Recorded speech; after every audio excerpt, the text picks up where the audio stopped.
ফরজ গোসল না করে সেহরি খাওয়া যাবে কিনা? মনে করেন রাতের বেলা আপনার স্ত্রীর সাথে শারীরিক সম্পর্ক হয়েছে, বাট এখন এমন সময় ঘুম থেকে উঠেছেন, যদি ফরজ গোসল করতে যান তাহলে সেহরি খেতে পারবেন না। ইন দা মিন টাইম আপনি কি করবেন? এখন কি আপনি ফরজ গোসল ছাড়া আপনি সেহরি খেতে পারবেন কিনা? অথবা আপনি যদি সেহরি খেয়ে নেন ফরজ গোসল ছাড়া, তাহলে আপনার রোজা হবে কিনা? অনেকগুলি কিতাব আমি রিসার্চ করেছি, বিশেষ করে শায়েখ বিন বাজের একটি কিতাবের মধ্যে আমি দেখেছি, তিনি বলেছেন আত-তুহুরু শাতরুল ঈমান, পবিত্রতা এটা ঈমানের একটা অঙ্গ। মুসলমানরা সবসময় পবিত্র থাকে, মুসলমানরা সবসময় ওযুর সাথে থাকে। কিন্তু আল্লাহ সুবহানাহু ওয়া তাআলা বলছেন লা ইউকাল্লিফুল্লাহু নাফসান ইল্লা উসআহা, মানুষের উপরে এমন কোন কাজ আমি দিয়ে দেই নাই যেই কাজের কারণে সে প্রচন্ড পরিমাণে কষ্ট পাবে। লা ইউকাল্লিফুল্লাহু নাফসান ইল্লা উসআহা। ইসলাম হচ্ছে সহজ ধর্ম, ইসলাম হচ্ছে সমবন্টনের ধর্ম, ইসলাম হচ্ছে মানুষ এবং মাজলুমের পক্ষে থাকার ধর্ম। আপনি যদি দেখেন যে আপনি এখন ফরজ গোসল করতে গেলে সেহরি খেতে পারবেন না, অথবা সেহরি খেতে গেলে ফরজ গোসল করতে পারবেন না,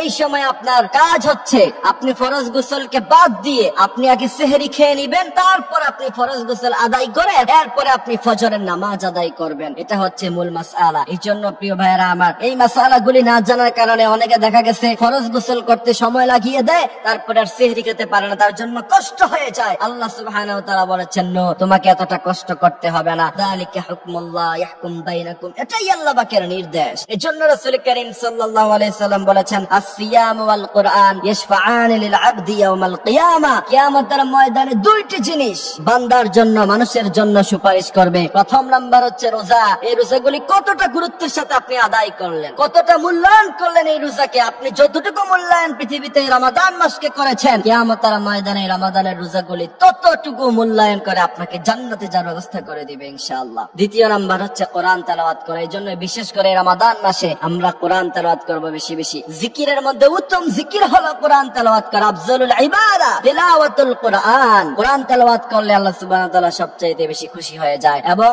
মুমিনের জন্য হক হচ্ছে প্রতি বছরে 1 থেকে 2টি কোরআন খতম দেওয়া। যদি কেউ এই 2টি খতম অথবা 1টি খতম না দিতে পারে, কোরআনের হক আদায় করতে না পারার কারণে আল্লাহর কাছে তাকে জবাবদিহিতা করতে হবে। এই জন্য এই রমাদানে তাওহীদপন্থী, ইসলামপন্থী লোকেরা, যারা কোরআন প্রিয়, ইসলাম প্রিয়, আল্লাহ ভীরু, তারা রমাদানকে হেলায় দোলায় না কাটিয়ে তারা সৃজন মনে করে সময় লাগায়, ইতিকাফে বসে নামাজগুলি আদায় করে। আর আল্লাহ বলছেন আমি আল্লাহ সুবহানাহু ওয়া তাআলা এই উত্তম রূপে রোজা পালনকারী এবং কারিনীদের কিয়ামতের ময়দানে নিজে তাদেরকে জাযা এবং পুরস্কার প্রদান করব। আল্লাহ সুবহানাহু ওয়া তাআলা আমাদেরকে রোজাগুলি সঠিকভাবে আদায় করার তৌফিক দান করুক। আমিন।